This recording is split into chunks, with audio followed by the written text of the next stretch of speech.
Welcome to another Walter Football video. I'm Charlie Campbell, Senior Draft Analyst. Before we get rolling, I suggest you click the settings, speed it up to 1.25 or 1.5. And also, typical disclaimer, this is what I think NFL teams will do, not what they should do. I just try and get as much accurate information as I can to make a good projections for you guys. My opinion on players doesn't matter. What NFL teams think and where they value these guys matter. So that's where I'm coming from when I put a mock draft together. All right, let's get into it. First overall pick, Jacksonville Jaguars, Trevor Lawrence. Foregone conclusion, he's their franchise quarterback, the guy they build around. I think the pro day didn't do anything but affirm the lofty status there. I think that Lawrence is definitely going to be a good NFL quarterback, and it just remains to be seen if Urban Meyer and Trent Baalke build it up well enough around him to take advantage of this generational quarterback prospect. So that one, really, the draft starts at 2 in terms of decisions for NFL teams. Second overall, New York Jets. I have them taking Zach Wilson, the quarterback from BYU. So the Jets, really interesting pick. We'll see if they can get a trade for Deshaun Watson. If they don't, then they have to decide whether they build around Sam Darnold or try and move him, take a new quarterback, start the rebuild around this guy. So I think the options would be Zach Wilson, Penei Sewell, maybe Kyle Pitts, maybe Jamar Chase. But I think at the end of the day, a new regime, new coaching staff there would probably prefer to move on and build around Wilson, not try and fix the mistakes made by Adam Gase. This is a great quarterback trade market. Move Sam Darnold to a team like the Colts or the Bears or Washington or not New England. You wouldn't do it inside the same division.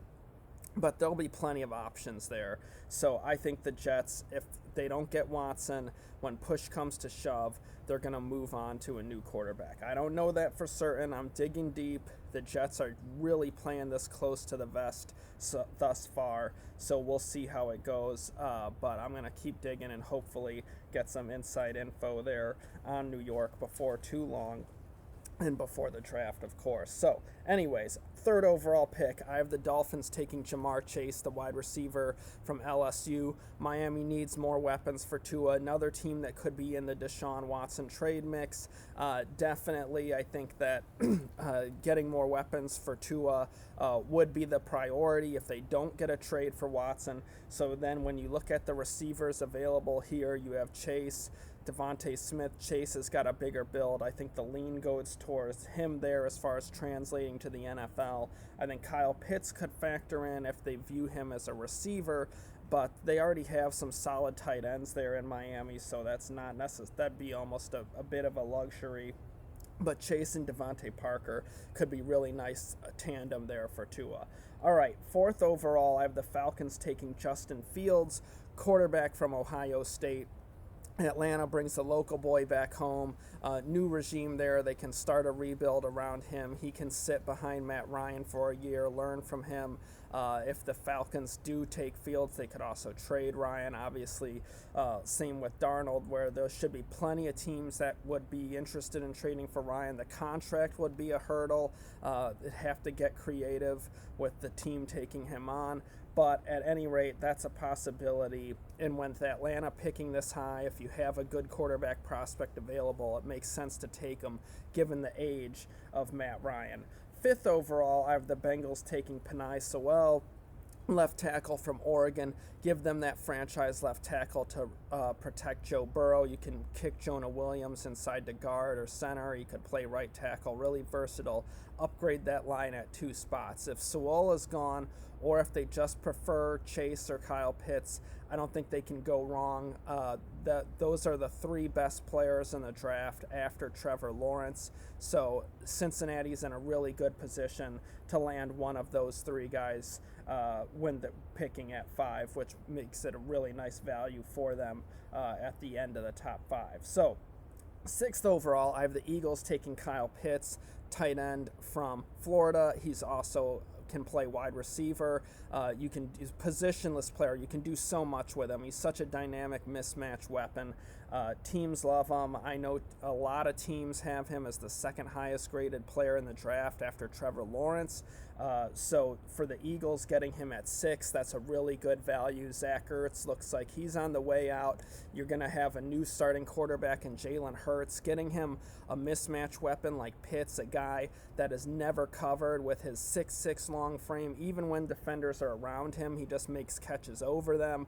He's so dynamic. He'd be such a nice asset for helping a young quarterback make strides in the NFL. And then in terms of the other players on the Eagles roster, Pitts is going to help Jalen Reagor. He's going to make it really difficult with how teams deploy their safeties. He'll help Miles Sanders as well. He's not a throwaway as a blocker, but he can play. He can be your F movement tight end. He can move him out to receiver. He can just do a lot of different things with him. So I think Pitts to the Eagles makes a lot of sense. And it's a new regime there, and he's great in the locker room. Great kid, great worker. Love to have teams are going to love having him in the building. I've heard it from people at Florida. So I definitely think Pitts makes a lot of sense in a variety of ways for the Eagles. 7th overall, I have the Lions taking Micah Parsons, a linebacker from Penn State. Plug-and-play upgrade for Detroit. Their linebacker play has been terrible the past few years. The last regime completely blew it with their linebacker evaluations. Parsons would come in, improve their run defense. He's also pretty dynamic as a blitzer coming up the middle. He can do things in coverage. Really nice linebacker prospect. The question with him right now with teams is more along the lines of character and makeup. So these next few weeks are going to be critical for him in the interview process to really put those concerns at ease and help himself in that. That's going to be really big for him here in the next weeks to come. Thus, he could slide. If he doesn't do well, I'm going to be digging a lot on Parsons. And if I hear that, the interviews aren't going well, he's going to slide in my mock because the character concerns are something teams are talking about. So we'll see how that plays out.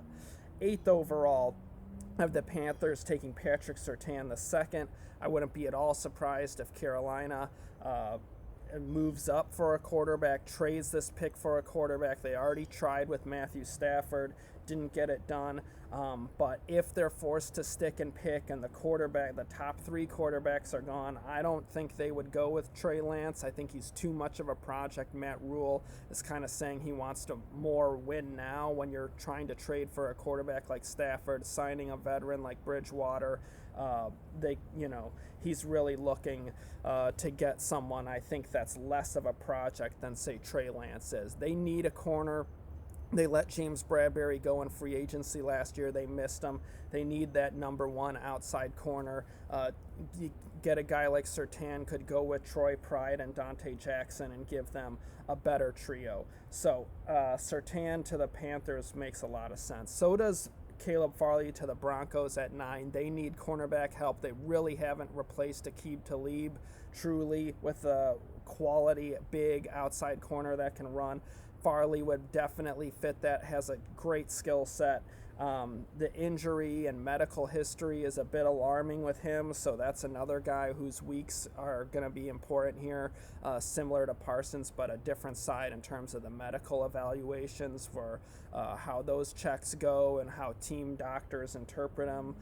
So as a result, Farley's kind of one of these guys that could be fluid, but the Broncos definitely need cornerback help. He would be great asset in that division with who they go against in Kansas City and the Raiders and the Chargers. Definitely makes sense for Denver to take one of these corners, Surtain or Farley, assuming Farley's medical checks out. 10th overall, I have the Cowboys taking Elijah Vera Tucker, left tackle from USC. He can also play guard. For Dallas, in this mock, they miss out on the top corners, which I think could easily happen in the draft. There isn't a defensive tackle worthy of going this high. Really, a defensive end, I'm not sure there's one worthy of going this high as well at the end of the top 10.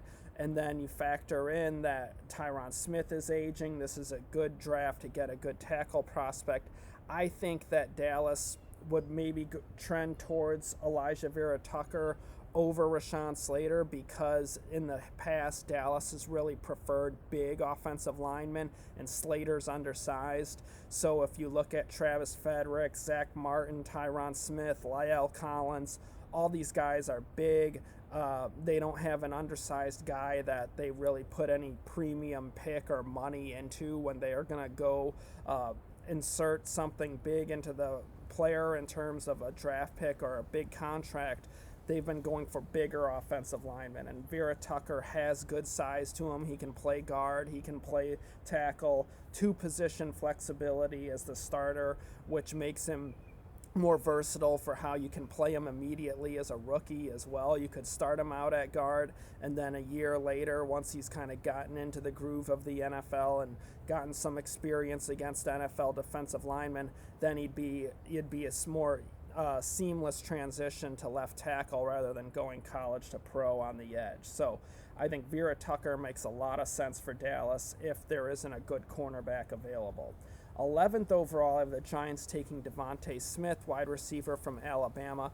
Fabulous receiver, skinny build, really is hurting him with teams, but he's shown durability throughout his time at Alabama, so it's hard to doubt him for me personally. But like I said, what teams think matters more than what I think. And from what I'm hearing, some of the teams in the top 10 have real concerns about that frame holding up in the NFL. So I think Smith could fall into the teens here. And the Giants badly need a number one receiver for Daniel Jones. Smith would be a plug-and-play upgrade over what they have there in New York. Could really make a difference quickly for Jones. You just got to keep him healthy, but would really upgrade the potency of their passing attack. 12th overall, I have the 49ers taking Trey Lance. Obviously, the writing is kind of on the wall with Jimmy G in San Francisco. They're looking to upgrade, looking to move on. He could get traded. They could get out of his contract if they want to. And Lance gives them a quarterback with a great skill set for Kyle Shanahan to build around. And the other thing with Lance is he's such a raw quarterback. He needs a ton of development. Only 1 year starter at a small level of competition. When you watch the film on him, it looks like a high school kid playing with middle schoolers out there in a way. So he's going to need a lot of development for the NFL. San Francisco would be a great landing spot for him with that coach and Kyle Shanahan, but they could keep Jimmy G if they wanted for another year and bring Lance along and then during the season make the change, or next year. I think it just makes sense for a team like San Francisco that's built to compete now and in the long haul, given the youth they have on defense, that a quarterback like that could make sense for them for the long term, and then they have the veteran in the short term. So we'll see. Lance is pretty fluid as well as where he could go in the draft because he is such a raw developmental guy. Some teams are a little concerned about that.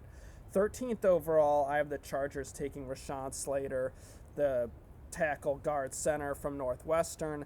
I think that obviously the Chargers need a lot of help on the offensive line. They need a long-term left tackle to protect Justin Herbert. They have a ton of the interior going into free agency. Mike Pouncey's retired. So definitely the Chargers, it makes sense to address the offensive line here. Slater, with his versatility, can find a spot for him.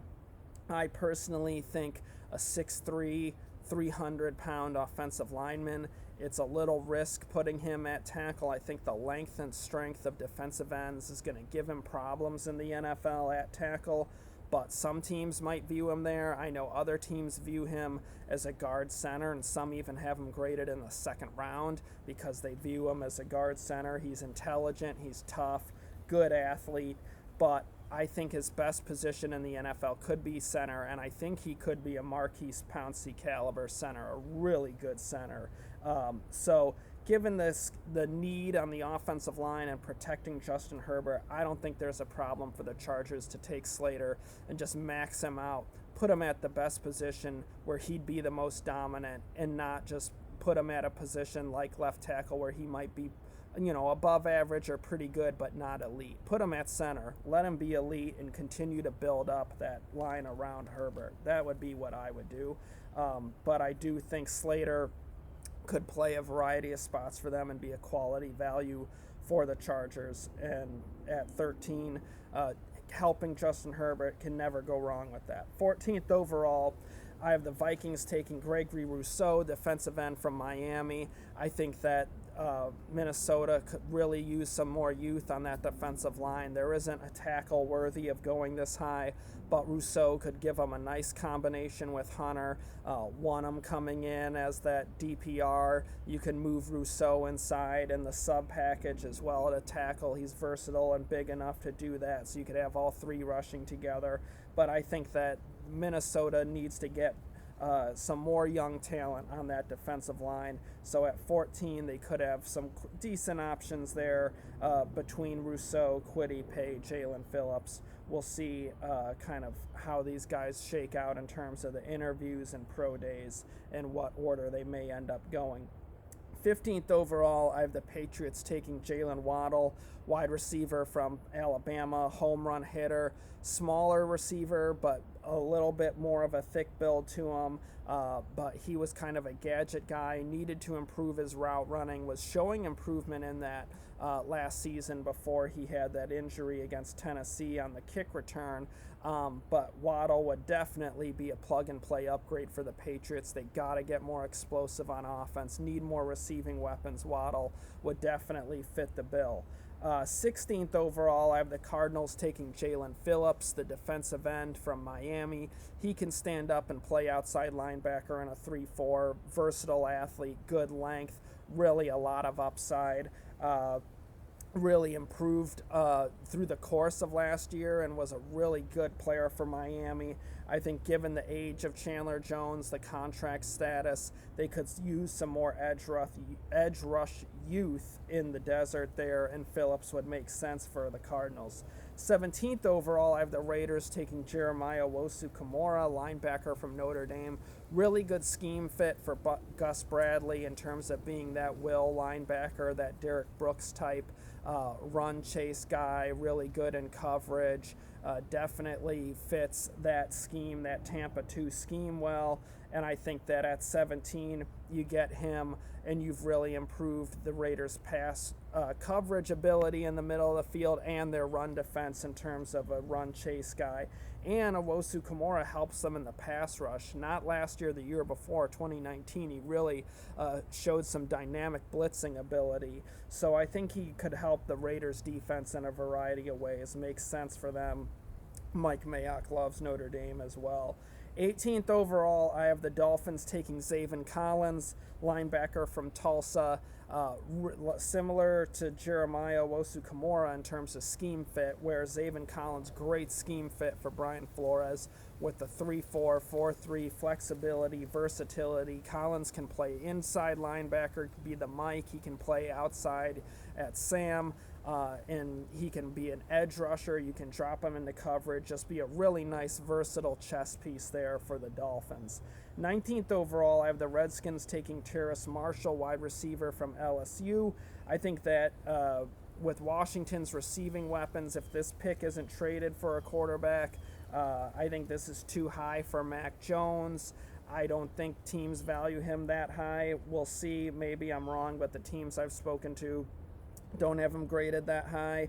And it's worth following up on, which I'll definitely do that for you guys. Now, also, I think with the Redskins, you're looking at tackle, wide receiver here. And in terms of depth, both of them have good depth. So they almost are in a really nice position where if they don't have to use this pick on a quarterback, they can just look at the best offensive lineman or receiver available, and they have a good plug-and-play upgrade at one of those spots. So Marshall would give them a nice tandem with Terry McLaurin, but you could also look at left tackle here, which I have the Bears doing at 20th overall with Alex Leatherwood, the Alabama left tackle. Leatherwood's flexible, though. You can move him inside to guard. He can play left tackle, right tackle, really good athlete, good size. The Bears have drafted a lot of offensive linemen that are quick, have good athletic ability, agility, and Leatherwood has that in a bigger body, and they could use some more size up front. So I think Leatherwood would be a nice addition there for Chicago, help build up that offensive line. 21st overall, I have the Colts taking Sam Cosmi, the left tackle from Texas. Obviously, Anthony Costanzo retired. They could use a long-term edge protector there. I think Cosmi would be a nice pick there for the Colts. Could come in and compete quickly. 22nd overall, I have the Titans taking Kwity Paye, edge rusher from Michigan. He's versatile. You can move him inside in the sub package. I think that'll really appeal to Mike Vrabel. Obviously, Tennessee needs more long-term edge rush. Clowney's hitting free agency. Vic Beasley didn't work out. So you have Paye come in, and Harold Landry continues to develop. Now you might have a nice tandem there, but Paye could be that long-term number one edge rusher, has a lot of upside, a lot of athletic ability, big, quick, a lot to tap into there for Tennessee. 23rd overall, I have the Jets taking Tyson Campbell, the cornerback from Georgia. New York has got to improve their cornerbacks. I think the value is better here than it is in the second day and the second and third round. So I think they could get better values in the second and third round at, say, running back, wide receiver. So if they get the cornerback in the first round, that would give them a better draft class, more talented draft class as a whole. Campbell has good size, can run, has some athletic ability, really played well last season, is coming along and still has upside to develop. So I think he could be a nice development guy with the Jets in terms of you might have him as a backup early on as a rookie, but by the end of the rookie year, he's starting and coming on to become a good, solid pro for them. 24th overall, I have the Steelers taking Travis Etienne, the running back from Clemson. Pittsburgh is in win now mode. Big Ben could be done after this season. You want to try and win a Super Bowl before he's done. Etienne is a guy that can come in and contribute immediately in terms of giving them a receiving weapon. He's just so dynamic in the passing game with his quickness, receiving ability. He's tougher between the tackles than you think when you look at him with the eyeball test. Would really improve the quickness and explosiveness of that backfield. So I could definitely see Pittsburgh taking a liking to him, but I think Najee Harris would also be a really nice player for the Steelers, would be a good scheme fit as well. So Pittsburgh is in a nice position in terms of those backs, and Javonte Williams from North Carolina, Kenny Gainwell from Memphis. They could take one in the second round potentially, or maybe in the first round trade down, collect some more picks, and get a running back. So nice spot there for the Steelers. They could also consider offensive line here as well. There should be some good options there, and they could use some more young talent up front, that's for sure. 25th overall, I have the Jaguars taking Christian Darrisaw, left tackle from Virginia Tech. Cam Robinson could leave in free agency. Maybe they bring him back. Even if they do, they could use more offensive line help to protect Trevor Lawrence. So Darrisaw could be a nice addition for the Jaguars. He's got great speed, athleticism, length on the edge. He's just not very physical. Not a guy that's really going to be a bull in the ground game and finish players off. Some teams that bothers them, I know, and other teams it's not as big of a deal. But at any rate, I could see him going back half of the first round, and Jags could use offensive line help. So nice fit there. 26th overall, I have the Browns taking Carlos Basham, defensive end from Wake Forest. Olivier Vernon out the door. Even if they sign a veteran in free agency, you could use a guy like Basham because he can move inside in the sub package. You can rotate him with the veteran and Myles Garrett, keep him fresh. But in the long term, he's a good, solid starter across from Garrett on a cheap rookie contract. And with all the money they paid Garrett and have to re-sign other guys and Nick Chubb, and you have to start planning for Baker Mayfield and a big contract extension there potentially coming up. So in terms of salary cap perspective, adding a cheap first-round talent to the defensive line would really make sense for Cleveland. 27th overall, I have the Ravens taking Jalen Mayfield, the right tackle from Michigan. Orlando Brown wants to be traded, wants to play left tackle. Mayfield could be that replacement, help them in terms of running the ball and protecting Lamar Jackson. 28th overall, I have the Saints taking Trayvon Moehrig, safety from TCU. Malcolm Jenkins is aging, declining player. They have other guys in the secondary hitting free agency. Moehrig could be a long-term solution there, and in their division really makes sense to continue to build up the talent there in the secondary. 29th overall, I have the Packers taking J.C. Horn, cornerback from South Carolina. Could be a really nice tandem with Jair Alexander. They got to get another corner to go with them.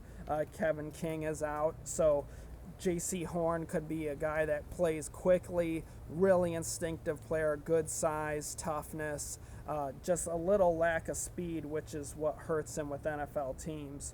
30th overall, I have the Bills taking Rashad Weaver, edge rusher from Pitt. The Bills could definitely stand to improve their pass rush when Mario Addison and A.J. Klein tie for the team lead with 5 sacks last year. That's not getting it done. Jerry Hughes is aging as well. So you add a young rusher like Weaver to go with A.J. Epinesa, and then you could have a nice tandem in the long term. 31st overall, I have the Chiefs taking Liam Eichenberg, left tackle from Notre Dame. Tough player, smart, good technique. Size is not great. Athleticism, speed is not great. But I think he could be a nice right tackle. You could move him inside to guard. I think just for the Chiefs, with Eichenberg is a good scheme fit there in Kansas City. Well-rounded blocker that would fit well with Andy Reid. And I think you can, in the short term, you could play him at guard. You can move him to right tackle, help protect Pat Mahomes, really improve the depth and talent on that offensive line. 32nd overall, I have the Bucs taking Christian Barmore, defensive tackle from Alabama.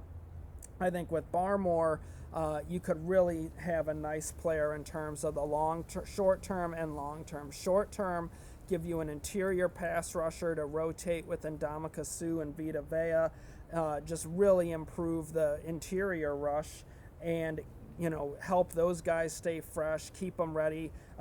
Barmore's a really good closer in terms of having rushes in key situations late in the game.